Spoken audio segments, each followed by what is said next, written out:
In this video, I'm going to explain how to use EDAPlayground in order to simulate or test your VHDL code, assuming you already have the test bench code ready. So we're going to start first by adjusting the language settings to VHDL from here. And then once you do that, you'll notice that the extension of the file, the test bench file, has changed to .vhd. Same thing here with the design file. It has changed to .vhd. The next step is to change the top entity to test bench as one word. So test bench is the same name as the test bench code file here. Okay. Next, we're going to choose the simulator. We'll use the LDIC Riviera for now. And then we're going to tick the box where it says Open EP Wave after run. This will ensure that the timing diagram will appear after we click run, or after we click the run button here. So we'll tick this box. And then I'm going to start adding code here, but let's assume we will have more than one file. So for this, I'm going to erase all of the code in here and create a new file, name it not.gate. So we want to do the not.gate. So it will be not_gate.vhd. Don't forget the extension, it's very important. So not_vhd, and then click create file. And then here we're going to start typing our code. We'll start with library IEEE semicolon use IEEE .standard logic _1164.all64, and then use work.all semicolon. Then I'm gonna add a comment here for my name and say that this is the not.gate code, for example.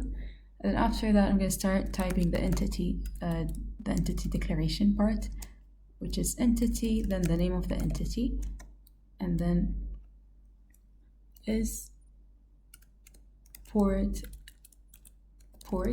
I only have one input for the not.gate and one output. So A is the input, A is input, and it has only one bit, so I'll say standard logic, semicolon to list the outputs. I only have one output, I'm gonna name it Y. So Y is an output and it has only one bit. Close the bracket, add a semicolon, and then I'm gonna end the not.gate entity, not_gate. I'm gonna just move this slightly with a tab to the right side so it will be more organized, but it's optional, you don't have to do that.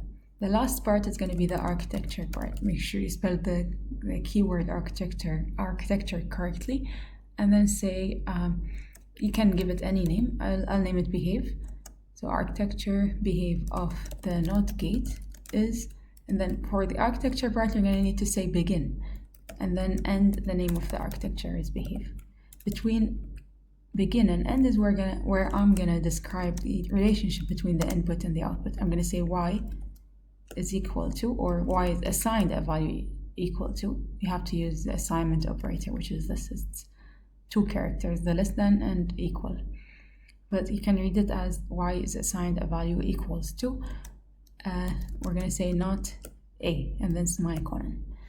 I already have the test bench code saved, so I'm gonna just paste it here and then click run. Before I click run, I just want to highlight that in my test bench, the name of the entity I'm testing, or the device under test, is not.gate.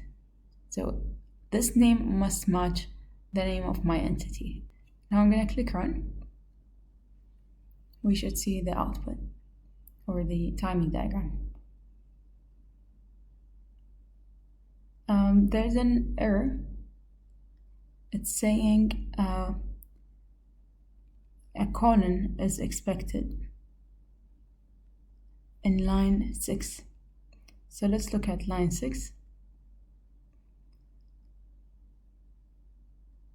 Here I forgot to put the colon, so Y is an output. See, just like the inputs, I have to use the colon before I mention if it's an output or an input. Then I will click run. So any error message should appear here. You can just read it, try to understand it, try to find the line where the error is, and then run the file. As you can see here now, this is the complete timing diagram for the NOT gate. There's only one input named A, one output named Y, and Y is always the opposite of A. If A is low, it has a low edge here, Y has a high edge. And then if A is high, then Y is low. So that's how you know your code is correct.